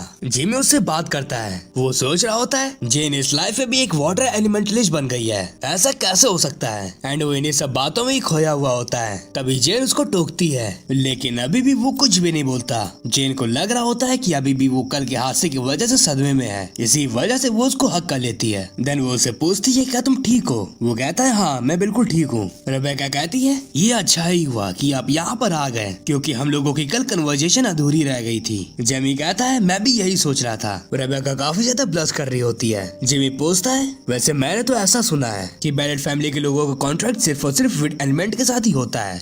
रेबेका कहती है, मैं भी विंड एलिमेंट के साथ ही अपना कॉन्ट्रैक्ट बनाना चाहती थी और मैंने ऐसा ट्राई भी किया, लेकिन कोई भी विंड एलिमेंट मेरे साथ कॉन्ट्रैक्ट बनाने को राजी नहीं था। और कुछ टाइम बाद एक वाटर एलिमेंट मेरे पास आया जिसने कि मुझसे कॉन्ट्रैक्ट बनाने की बात की। उसके हिसाब से यही मेरा फेथ है। वैसे नॉर्मली तो मुझे अपने फादर से इसके बारे में पूछना चाहिए था, लेकिन तब पता नहीं क्या हुआ, मैंने ऑन द स्पॉट ये कॉन्ट्रैक्ट बना लिया। जिमी सोचता है, मैं समझ गया, किंग एलिमेंटल को इसके बारे में पता होगा। वो बताता है कि किंग एलिमेंटल के साथ जो भी कॉन्ट्रैक्ट होता है वो बाकी कॉन्ट्रैक्ट से अलग होता है क्योंकि ये कॉन्ट्रैक्ट सोल से होता है। एंड मेरे ख्याल से जैसे ही जेन की सोल रेबेका के रूप में रिंकार्नेट हुई वैसे ही इन सब चीजों के बारे में किंग एलिमेंटल को पता चल चुका होगा। जिमी रेबेका से कहता है, अच्छा तो फिर क्या हुआ था? क्या विस्काउंट पैलेट ने तुम्हारे ऊपर चिल्लाया था? वो कहती नहीं, बस वो थोड़ा सा मुझसे डिसअपॉइंटेड थे, जो कि मैं भी हुई हूँ। जिमी कहता है, ऐसी बात नहीं है, तुम थोड़ी स्पेशल हो क्योंकि मैंने आज तक ऐसी एलिमेंटल स्पिरिट के बारे में नहीं सुना है जो कि अपने आप से ही लोगों से कॉन्ट्रैक्ट बनाने के लिए इंसिस्ट करती हो, इसलिए तुम्हें अपने ऊपर कॉन्फिडेंस होना चाहिए। देन वो वहाँ से जाने लगता है। रेबेका समय का सोच रही होती है। मैं चाहती थी ये थोड़ी देर और बैठकर मेरे साथ बात करें। एक सेकंड, आखिर मैं ब्लश क्यों कर रही हूँ? देन हम लोग देखते हैं जिमी को, जो कि साइमन के हाउस होल्ड में वापस से आ चुका होता है। और जैसे ही वो उसके अंदर कदम रखता है, उसके सामने खड़े होते साइमन के दोनों बेटे। वो उनसे पूछता है, आखिर तुम्हें क्या चाहिए? तुम लोग यहाँ पर क्या कर रहे हो? तभी एल्फ उसे सॉरी बोलने लगता है। जिमी पहले तो कुछ समझ नहीं पाता कि आखिर ये सब चल क्या रहा है, बट देन वो सब कुछ समझ जाता है कि साइमन ने एल्फ को अपनी गलती की माफी मांगने के लिए मेरे पास भेजा है। वो कहता है, अच्छा ये सब तो ठीक है, लेकिन तुम्हारे बगल में ये जो लड़का खड़ा है ये कौन है? एल्फ बताता है, ये मेरा छोटा भाई है। जिमी कहता है, तो फिर ये यहाँ पर क्यों आया है? क्या तुम्हें अकेले मेरे सामने आने से डर लगता है? लेनन कहता है, ऐसी बात नहीं है, एक्चुअली वो बंदा मैं ही था जिसने इसको आर्टिफैक्ट दिया था, जिसका यूज करके इसने तुम्हारे ऊपर हमला किया। ये सुनते ही जिमी को गुस्सा आने लगता है। वो उससे उसका नाम पूछता है। लेनन अपना नाम बताता है। जिमी उसकी मैजिकल एनर्जी को नोटिस कर रहा होता है और उसको देखकर वो ये कंक्लूड करता है कि एल्फ का छोटा भाई उससे ज्यादा टैलेंटेड एंड होशियार है। लेकिन मैं ये सोच रहा हूँ, आखिर एल साइमन इतने ज्यादा पोटेंशियल को देख क्यों नहीं पा रहे हैं? वो अपने बेटों से इतना ज्यादा डिसअपॉइंटेड क्यों है? तभी लेनन बहुत सियाना बनते हुए कहता है, एल्फ ने अपनी गलती की माफी मांग ली है और ऑब्वियसली तुमने उसको माफ कर ही दिया होगा। सो अब हम लोगों को यहाँ से चलना चाहिए। जिसकी वजह से जिमी इरिटेट होने लगता है एंड वो एल्फ से कहता है, एल्फ मुझे ऐसा लगता है कि अपने हाउस होल्ड में तुम्हें अपनी पोजीशन बनाने के लिए काफी ज्यादा मेहनत करनी पड़ेगी। मैंने सही कहा ना लेनन? तभी जिमी लेनन के बिल्कुल पास पहुंच जाता है एंड कहता है, तुम लोग चाहे जो भी करो मुझे उससे फर्क नहीं पड़ता, बट अगर लास्ट इंसिडेंट में तुम भी इन्वॉल्व थे और या तो उसके मास्टरमाइंड थे, तो एक छोटी सी पनिशमेंट तो तुम्हारे लिए भी बनती है। जिसको सुनते ही लेनन चौंक जाता है और थोड़ा डरने लगता है। तभी लेनन को एक डार्क ऑरा घेरने लगता है। उसको अपनी बॉडी बिल्कुल कोल्ड महसूस हो रही होती है। उसको ऐसा लग रहा होता है कि वो जमा जा रहा है। तभी वो अपने घुटनों पे गिर जाता है और उसको चारों तरफ अंधेरे में सिर्फ और सिर्फ एक ही चीज दिख रही होती है, जो कि बहुत बड़ी सी आग, जो कि जिमी को रिप्रेजेंट कर रही होती है। वो कह रहा होता है, मैं सिर्फ और सिर्फ तुम्हें एक ही बार माफ करूंगा। थोड़ी देर में देखते ही देखते उसके आसपास का सारा डार्क ऑरा गायब हो जाता है और हम लोग देखते लेनन काफी ज्यादा घबराया हुआ होता है। वो बस रो रहा होता है। उसको समझ नहीं आ रहा होता कि अभी थोड़ी देर पहले उसके साथ क्या हुआ। वो बस और बस अपने घुटनों पर ही बैठ के रो रहा होता है। उसको बस और बस एक ही बात सुनाई पड़ रही होती है, जो कि जिमी ने कही होती है कि ये गलती लेनन की पहली और आखिरी गलती थी। इसके बाद वो उसकी गलती माफ नहीं करेगा। तभी लेनन जिमी से सॉरी बोलने लगता है। देन जिमी वहाँ से चला जाता है एंड हम लोग देखते हैं कि वो घर के लिए निकल रहा होता है और वो वहीं पर ही खड़े होकर सारी तैयारियों को देख रहा होता है, क्योंकि उसको घर जाने की बहुत जल्दी होती है। तभी उसके पास साइमन आ जाता है। वो कहता है, मैं तुमसे बात करना चाहता था लेकिन मेरे पास टाइम नहीं हो पा रहा था। ये मेरे लिए बहुत शर्मनाक बात है। जिमी कहता है, सेम मेरे साथ भी है, मैं भी आपसे बात करना चाहता था। साइमन कहता है, तुम इतनी जल्दी जा रहे हो, अगर तुम चाहो तो और भी देर तक रुक सकते हो। जिमी कहता है, नहीं नहीं, मुझे घर जाना है क्योंकि मुझे वहाँ जाकर आराम करना है, क्योंकि मैं बहुत ज्यादा थक चुका हूँ और रीजन तो आपको पता ही होगा। वो एल्फ वाले इंसिडेंट के बारे में इंडिकेट कर रहा होता है। साइमन पहले उसकी बात सुनकर चौंक जाता है, बट देन वो स्माइल करने लगता है। वो जिमी से कहता है, मैजिकल सोसाइटी ने तुम्हें नोटिस कर लिया है, वैसे तुम्हें अपने पोटेंशियल के बारे में तो पता ही होगा, तुम एक गिफ्टेड हो। जिमी कहता है, बिल्कुल मुझे पता है। बाय द वे, वो जो लेनन नाम का लड़का था, मैंने उसको थोड़ा सा मजा चखा दिया, सो कोई प्रॉब्लम तो नहीं है ना? साइमन कहता है, जैसा कि मैंने सोचा था। जिमी कहता है, मैंने जो भी तुम्हारी बेटी के साथ किया है उसकी वजह से तुम गुस्सा क्यों नहीं हो? साइमन कहता है, मैं गुस्सा क्यों ही होगा, वो बस और बस अपने कर्मों का फल झेल रहा है। जिमी बताता है, वो जो लेनन है वो मैजिक में काफी अच्छा है, अगर आप उसको ट्रेन करोगे तो वो एक अच्छा खासा मेज बन सकता है। साइमन कहता है, मैं इसके बारे में जानता हूँ, उसका पोटेंशियल बाकियों से ज्यादा है, लेकिन वो फिर भी काफी नहीं है। जिमी इरिटेट होते हुए कहता है, अगर तुम उसको थोड़ा सिखा भी दोगे तो तुम्हारे बिगड़ क्या जाएगा? वैसे भी उसके अंदर इतना तो पोटेंशियल है कि वो एक न एक दिन तुम्हारे जितना पावरफुल बन सकता है, बट अगर तुम उसके ऊपर इतना प्रेशर बना के रखोगे तो ऐसा कभी नहीं होगा। ये सब कुछ आप ही की गलती है। ये सुनते ही साइमन चौंक जाता है। जिमी कहता है, आपके बेटों ने गलत रास्ता इस वजह से चुना क्योंकि आप हमेशा उन्हें नकारते ही आए एंड वो दोनों आपका अटेंशन पाना चाहते थे। साइमन कहता है, क्या तुम ये कह रहे हो कि सब चीज मेरी ही गलती है और मैं ही अपने बेटे का टैलेंट नहीं जानता? इस बच्चे से बात करके तो ऐसा लग रहा है जैसे कि ये कोई बच्चा ना हो, बल्कि ये बहुत पावरफुल मेज हो, इतना ज्यादा पावरफुल कि मैं उसके आसपास भी नहीं आता हूँ। तभी किसी की आवाज आती है, जिमी जाने का टाइम हो गया। जिमी साइमन को बाय बोलकर वहाँ से निकलने लगता है। साइमन जिमी को ही निहार रहा होता है। देन तभी सीन चेंज होता है एंड हम लोग देखते हैं डियाब्लो को, जो कि कहीं जंगल में खड़ा होता है। तभी वो किसी को बुलाता है और उसके सामने आ जाते हैं उसके दोनों चमचे, एजार्ड एंड राइजा। डियाब्लो पूछता है कि तुम लोगों को क्या क्या पता चला? राइजा बताता है, ऑर्डर ऑफ जेनिथ काफी ज्यादा अच्छा बनने की कोशिश कर रहा है एंड वो हिल्स के काफी ज्यादा पार्ट में चैरिटी भी कर रहा है। वो गरीबों का दिल जीत रहा है, जो लोग भूखे हैं उनको खाना दे रहा है, जिन लोगों के पास घर नहीं है वो उनको शेल्टर दे रहा है, यहाँ तक कि वो एक ऑर्फनेज भी चला रहा है। तो कुल मिलाकर वो सब लोगों का भरोसा जीत रहा है। जिमी पूछता है ये सब कुछ कितने ज्यादा टाइम से हो रहा है। राइजा बताता है तब से जब से रेबल ग्रुप का एलिमिनेशन हुआ था, उसके बाद से ही वो लोगों का भरोसा जीतकर उनके बीच में प्रोपेगेंडा फैला रहा है। वो बिना पैसे की लोगों की मदद कर रहा है, जिसके चलते लोग उसके फेथ को अपना रहे हैं, यानी कि फेथ ऑफ जेनिथ को। सभी के सभी लोग धीरे धीरे जेनिथ के फॉलोअर्स बनते जा रहे हैं। ऑर्डर ऑफ जेनिथ के बारे में ये सब बातें सुनकर डियाब्लो हैरान हो जाता है। जेनिथ तो ऐसा पर्सन है ही नहीं जो कि अपने अलावा दूसरों के बारे में सोचे भी। वो सिर्फ और सिर्फ अपना भला करना ही जानता है, तो आखिरकार ये सब अच्छी चीजें क्यों करवा रहा है। वो अपने चमचों से पूछता है तुम्हें क्या लगता है क्या वॉर एंड पीस दोनों को एग्जिस्ट कर सकती हैं? राइजा कहता है नहीं, बट मेरे ख्याल से वो कोरिलेट जरूर कर सकती हैं। डियाब्लो कहता है तुमने बिल्कुल सही बोला, और यही सेम चीज जेनिथ भी कर रहा है। वो पीस के होने का ढोंग कर रहा है, लेकिन इसकी ढोंग की नींव खोखली है, क्योंकि मैं ये जानता हूँ कि उसके डिवाइन पावर का फुल पोटेंशियल सिर्फ और सिर्फ वॉर टाइम में ही बाहर आता है। लेकिन इस टाइम उसके फॉलोअर जो भी कर रहे हैं वो उसके खुद के नेचर से बिल्कुल उल्टा है। तो तुम लोग जाओ और पता करो कि उसके फॉलोअर्स इतनी अच्छी हरकतें क्यों कर रहे हैं। तभी वो लोग वहाँ से चले जाते हैं। डियाब्लो कहता है मैं इस चीज की जड़ों तक जाऊंगा। देन तभी हम लोगों को दिखाया जाता है ऑर्डर ऑफ जेनिथ के ऑर्फनेज को, जहाँ पर वही लड़का होता है जो कि कुछ दिनों पहले डियाब्लो से टकराया था। वो ऑर्फनेज में सफाई का काम कर रहा होता है, एंड ऑर्डर ऑफ जेनिथ का एक मेंबर उसको अप्रिशिएट कर रहा होता है। उस लड़के का नाम होता है रिकी। वो सोच रहा होता है मेरी अभी की लाइफ बिल्कुल हेवन जैसे चल रही है, मुझे किसी भी चीज की कमी महसूस नहीं होती है, यहाँ पर मुझे हर चीज पसंद है। लेकिन यहाँ से आने से पहले मेरी लाइफ बिल्कुल भी अच्छी नहीं थी। मैं यहाँ पर सिर्फ और सिर्फ 1 महीने पहले ही आया था। अगर मुझे इन लोगों का साथ नहीं मिला होता तो मैं और मेरी बहन भूख के मारे तड़प रही होती। तभी वो अपने रूम के अंदर चला जाता है जहाँ पर उसकी सिस्टर बैठी होती है, और हम लोगों को पता चलता है वो ब्लाइंड होती है, और सैडली इसी वजह से उनके बचपन में ही उनके पेरेंट्स उनको छोड़ दिया होता है। लेकिन जब मैं गलियों में भटक रहा था तब किसी को भी मेरी फिक्र नहीं होती थी, सबको बस और बस अपने से ही मतलब होता था। और मैं जब जिंदगी से हार मानने ही वाला था तभी मेरे सामने वो आया जिसको कि गॉड ने ही भेजा हुआ होता है। उसने मेरे लिए अपना हाथ बढ़ाया, और अब मेरा सपना यही है कि मैं गॉड का एक बहुत अच्छा प्रीस्ट बनूं, एंड ऑर्डर ऑफ जेनिथ की वजह से मेरे लाइफ में जो भी मिरेकल्स हुए हैं मैं उनको पूरी दुनिया में फैला दूं।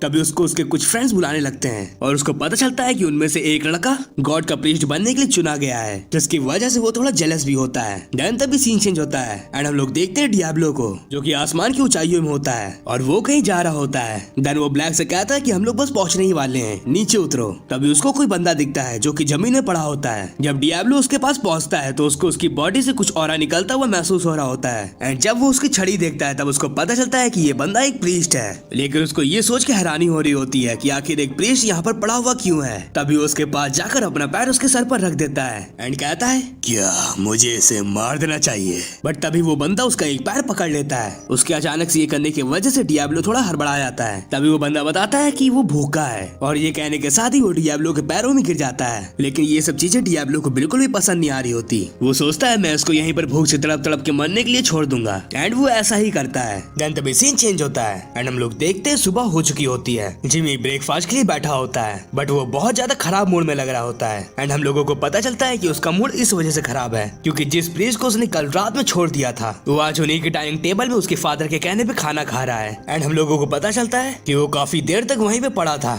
बट तभी उसको वेल्टन के गार्ड्स ने देख लिया। देन वो लोग उसको वेल्टन के पास ले आए। वेल्टन पूछता है अच्छा तुम पियरो के फॉलोअर हो? वो कहता है हाँ बिल्कुल सही कहा, मैं फॉरगिवनेस की गॉडेस पियरो को सर्व करता हूँ। वेल्टन अपनी वाइफ से कहता है तो फिर तो ये बहुत चौंकने वाली बात है ना? उसकी वाइफ कहती है हाँ आपने बिल्कुल सही कहा। प्रीस्ट कहता है मैं कुछ समझा नहीं, आखिर इसमें चौंकने वाली कौन सी बात हुई? जिमी की मदर कहती है क्या तुम बिशप सफायर को जानते हो? वो कहता है क्या? एक सेकंड, क्या आप एप्टन से हैं? वो बताती है मैं बेले हाउस होल्ड से हूँ। जिसको सुनते ही वो बंदा चौंक जाता है और पलक झपकते ही अपने घुटनों पे आ जाता है, जिसकी वजह से जिमी हैरान हो जाता है। वो सोच रहा होता है आखिर वो अपने घुटनों पे कैसे आ गया, क्योंकि जहाँ तक मैं ऑर्डर ऑफ पियरो के बारे में जानता हूँ उसके फॉलोअर जल्दी किसी के सामने घुटने नहीं टेकते। वो सिर्फ या तो एक बिशप के सामने घुटने टेकते हैं और या तो उससे भी ऊपर रैंक वाले के। वो काफी भोला बनते हुए पूछता है फादर आखिर ये आदमी मॉम के सामने घुटने क्यों टेक रहा है? वेल्टन कहता है ये बहुत लंबी कहानी है, मैं कभी तुम्हें बाद में बताऊंगा, जिसकी वजह से वो फ्रस्ट्रेट हो जाता है। देन सब लोग वहाँ से चले जाते हैं और सिर्फ